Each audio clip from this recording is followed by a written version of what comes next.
Aujourd'hui, je parle à un de mes amis. En fait, c'est mon ancien coloc, Kyle, qui est américain.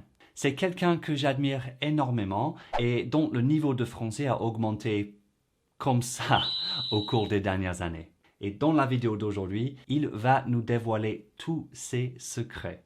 Bon bref, c'est une conversation inspirante, pleine de bons conseils pour vous aider à vous améliorer en français. Elle est entièrement en français, donc n'hésitez pas à activer les sous-titres dans le lecteur YouTube si vous en avez besoin. Mais sans plus attendre, si vous êtes prêts, allez, c'est parti. Bon, salut Kyle, merci d'être de retour sur la chaîne. Ça fait 3 ans, peut-être plus de 3 ans que tu n'as pas été ici sur la chaîne. Donc, salut, on fait un check. Salut, Ouais. salut, merci pour l'invitation.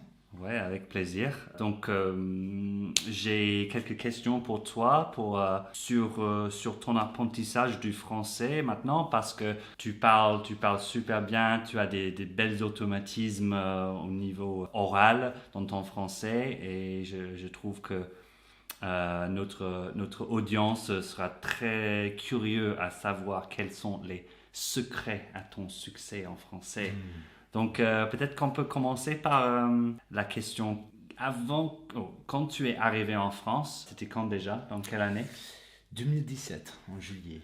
2017, waouh, déjà, ça fait 6 ans, Presque, ouais. presque. Le temps passe vite. Le temps passe très vite, ouais, trop vite.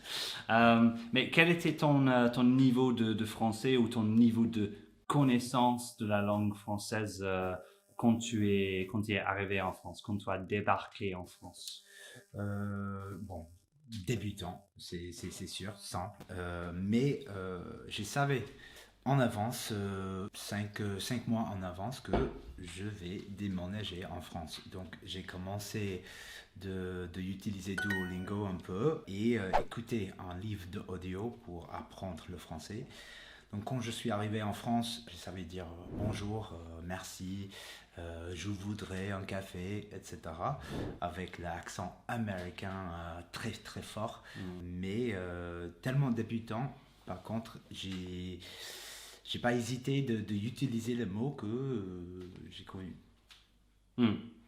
Et si tu pouvais identifier ou citer une chose dans ton parcours de la langue, avec la langue, depuis que tu es là en France, qui a fait la plus grande différence pour toi, pour atteindre ce niveau-là, qu'est-ce que tu dirais? Est-ce que tu aurais une idée? Pour moi, c'était d'écouter le français autour de moi tout le temps et essayer d'absorber ce que j'ai entendu comme une éponge en fait. Ouais. Et répéter.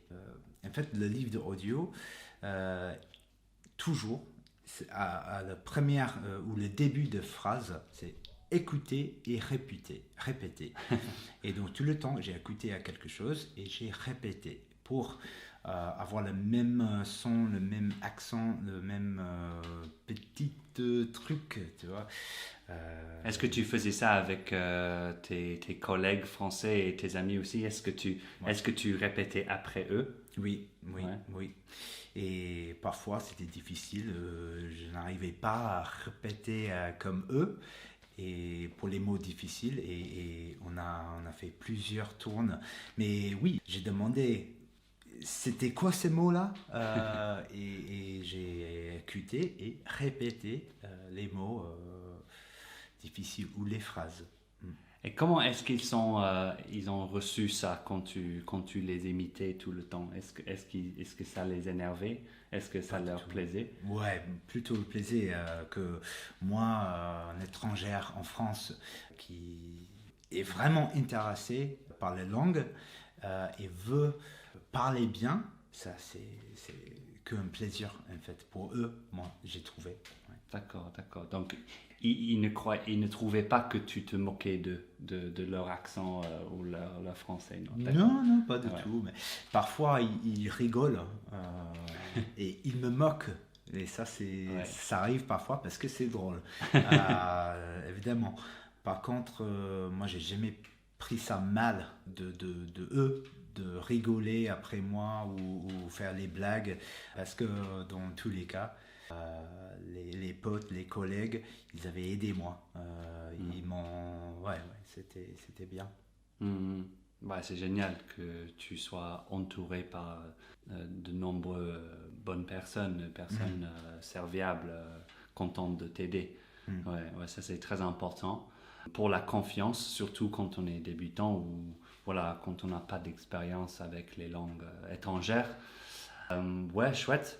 Et donc, je voulais parler des forces et des faiblesses, des points forts et des points faibles. J'aime pas trop ce mot faible, mais ici je pense que c'est le meilleur mot à utiliser parce qu'on peut toujours s'améliorer au niveau de nos points faibles. Mais on a tous des talents avec lesquels on naît. Voilà, quand on est enfant, on a des capacités, des aptitudes, des talents que d'autres n'ont pas. Donc voilà, c'est comme ça qu'on se distingue des autres personnes. Donc pour toi, est-ce que tu trouves que tu as des forces en particulier qui t'ont aidé à arriver à ce niveau d'aujourd'hui? Et est-ce que tu as aussi des points faibles qui t'empêchent de t'améliorer plus vite ou, voilà, ou avoir le niveau que tu veux avoir? Bah, j'ai déjà parlé un petit peu de ça, mais c'était que j'absorbe les sons, les phrases, même en anglais. Il y a les gens qui parlent un peu différent, ou il y a une nouvelle phrase qui arrive et je peux pas même pas me contrôler. Je répète. Et donc ça m'a aidé énormément pour le français, juste de écouter. Et j'ai arrivé de dire les choses en français plus haut que mon niveau, juste parce que je l'ai entendu plusieurs fois. Oui, si on le lisait dans un livre de grammaire, il utilisait peut-être des structures qui étaient peut-être enseignées au niveau supérieur d'habitude. Ouais. Oui, absolument. J'ai même pas, arrivé dans le chapter de cette conjugation ou n'importe quelle règle, et j'ai déjà utilisé parce que autour de moi, au boulot ou en ville, j'ai entendu les choses et j'ai répété. Donc ça, c'était la force que j'ai eue. En termes de faiblesse, c'est de ne pas comprendre à 100% les règles, la conjugation, la grammaire. Et c'est un peu frustrant, mais en français, il y a beaucoup de règles. Et il y a aussi même plus des exceptions de règles. Et donc ça, c'était... toujours. Ouais.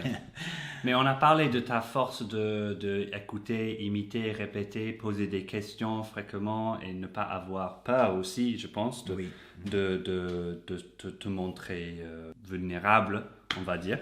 Mais tu as aussi pris beaucoup de cours aussi depuis. Oui, beaucoup. Faut qu'on parle de ça un peu. Bon, en fait... Oui, j'ai commencé les cours en France 5 ou 6 mois après mon arrivée. Mon arrivée, oui. Ouais. Donc c'était la fin de 2017, ça fait 5 ans.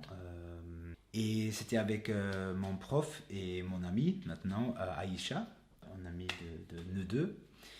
Et ouais, j'ai pris beaucoup de cours avec elle. J'ai commencé à A1 avec elle comme débutant. Et je suis B2, C1. Ça dépend de quel contexte et quel endroit. Et bon, j'utilise le français tous les jours aussi, donc ça m'aide. Mais ouais, j'ai pris pas mal des cours. Ouais. Oui, et non, j'adore ce que tu as dit par rapport au contexte, et parce que beaucoup de gens, ils utilisent cette cadre de référence européen, je ne sais pas trop le nom officiel, mais voilà cette échelle de niveau A1 jusqu'à C2 pour mieux savoir où ils en sont dans leur parcours du français. Ok, je suis à un niveau B2. Mais le contexte, c'est extrêmement important parce qu'on peut être très à l'aise dans le contexte de notre travail où on entend le français dans certains contextes, dans certains domaines tous les jours. Et puis on passe à un contexte complètement alien pour nous et on se sent complètement nul du jour au lendemain. Donc je pense que le contexte est très important. Donc merci d'avoir abordé ça. Ben, si je peux aussi développer le contexte, le sujet de contexte. Quand j'ai commencé le boulot en France, c'est dans l'informatique. Et c'était facile d'apprendre les mots informatiques, d'utiliser les phrases pour redémarrer l'ordinateur, par exemple. C'était très facile. Et donc, au début, les gens disent waouh, tu parles super bien. Vous avez changé le sujet et j'étais nul. Donc, c'est comme ça, on construit le niveau, l'expérience, le contexte français qu'on savoir. Et c'est normal, je trouve. C'est juste la vie. Oui, c'est un peu pour ça que je dis à tous mes élèves d'apprendre la compétence de se débrouiller dans n'importe quel contexte en apprenant certains mots universels et aussi la compétence et la capacité de décrire ce qu'on essaie de dire. Voilà, pour se débrouiller, pour survivre une situation compliquée dont il y a plein quand on apprend. Bon, ok, ma question suivante, c'est est-ce que tu peux nous parler d'une situation où le fait d'être francophone non natif, c'est-à-dire quelqu'un qui parle français mais qui apprend encore ou qui n'a pas encore un haut niveau, qu'une situation comme ça t'a posé des soucis ou des problèmes qui étaient gênants? Est-ce qu'il y en a une à laquelle tu penses maintenant? Juste une seule pour la vidéo, peut-être? Il y a plein. Bon, c'est toujours autour de communication.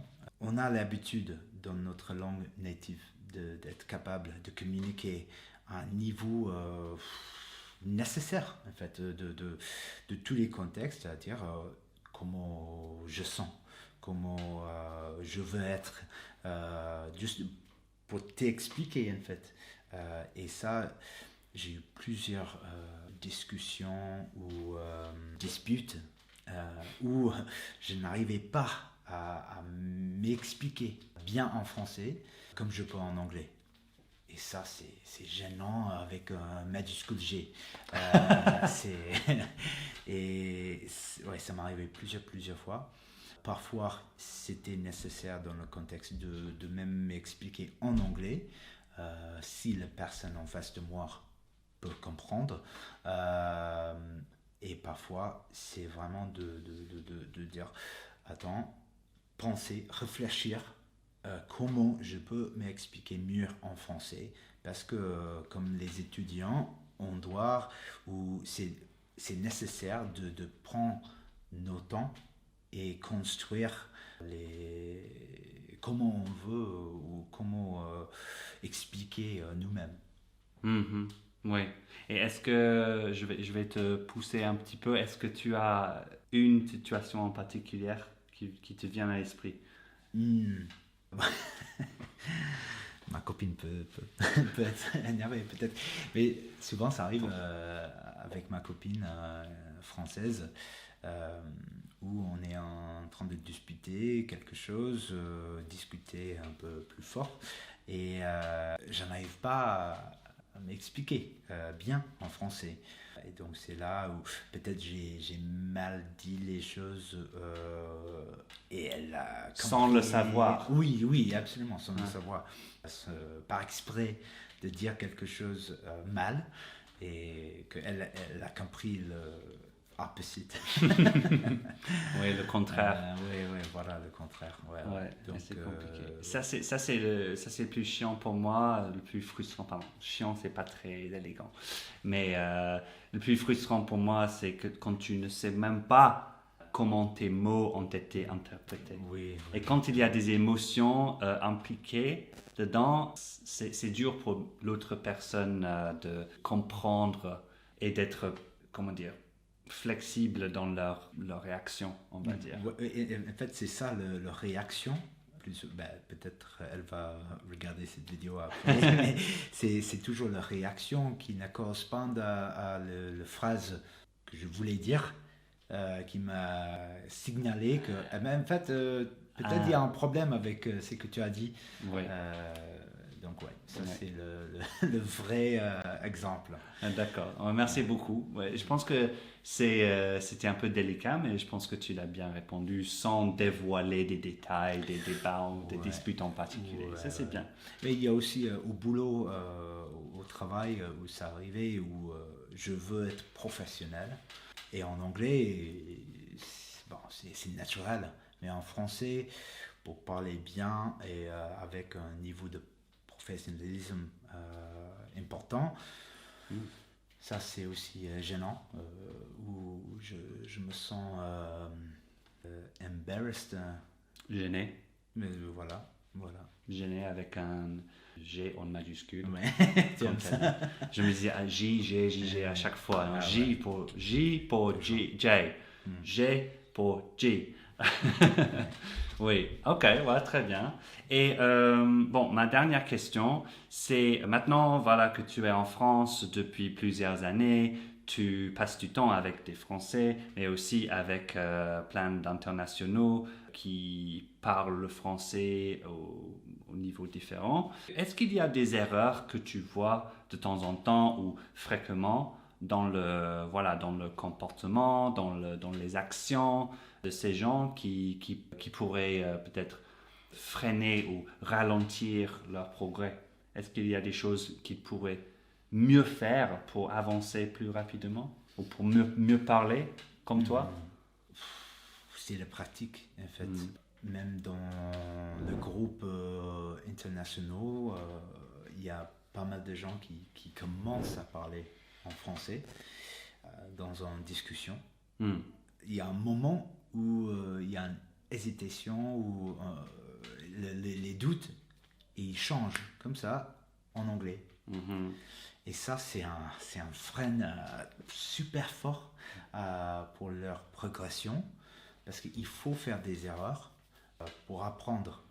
On a les amis, on a les Français, les amis avec un niveau de français plus haut que le nôtre, et les Français, bien sûr, qui parlent nativement, qui peuvent aider, qui pourraient aider à ça, et de changer la langue au milieu d'une discussion ou phrase.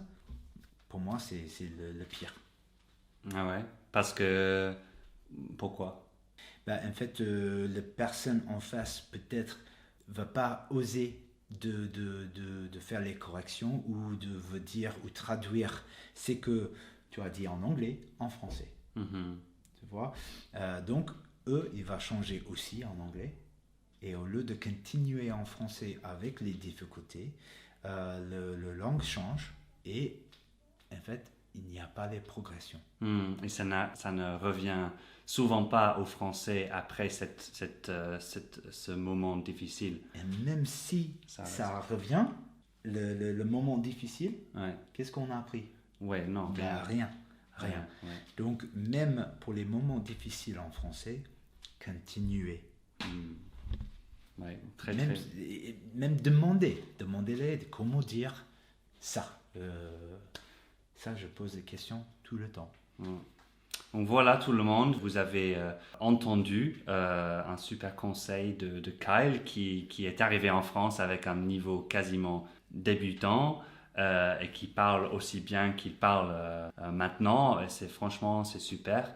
Donc normalement, vous n'avez pas d'excuse après avoir écouté notre conversation de ne pas passer à l'action et de parler plus et de ne pas changer trop rapidement en anglais dès que vous rencontrez un problème. Mais je sais que c'est compliqué, mais c'est dans ces moments-là où on apprend le plus. Mais en même temps, on accepte qu'on ne parle pas, on ne parle pas encore comme un natif et on a besoin parfois d'être nous-mêmes et de parler en anglais. Mais bon, choisissez ces moments avec soin, je dirais. J'ajouterai à ton conseil. Ouais. Bah, ça c'est toutes mes questions. Ça fait un grand plaisir. Est-ce que tu as d'autres choses que tu aimerais ajouter? Non, juste pour dire encore, essayez de parler. N'hésitez pas, même si c'est gênant. Il y a toujours le contexte où c'est nécessaire de changer la langue en termes de priorité ou temps. Mais si il n'y a pas de pression, essayez de parler en français. Oui, ça c'est important. Oui. Si c'est une situation sans enjeu important ou le risque de causer des grosses conséquences négatives si tu dis la mauvaise chose, si c'est pas une situation comme ça, osez pratiquer parce que c'est comme ça que vous prenez l'habitude et que parler français devient plus naturel. Et si vous n'habitez pas en France ou dans un pays francophone, vous pouvez toujours écouter et répéter, imiter autant que possible et prendre des cours en ligne pour pratiquer le français oral. Donc oui, c'est plus difficile si vous n'habitez pas en France, mais c'est loin d'être impossible de nos jours avec la technologie qu'on a. Donc ouais, merci beaucoup à toi Kyle. Merci à toi. Check. Et merci à vous. Oui, merci à vous tout le monde d'avoir regardé jusqu'à la fin et laissez-nous un commentaire ci-dessous sur ce que vous allez faire après avoir regardé cette vidéo. Mais jusqu'à la prochaine fois. Bon français tout le monde. À bientôt. Ciao. Ciao.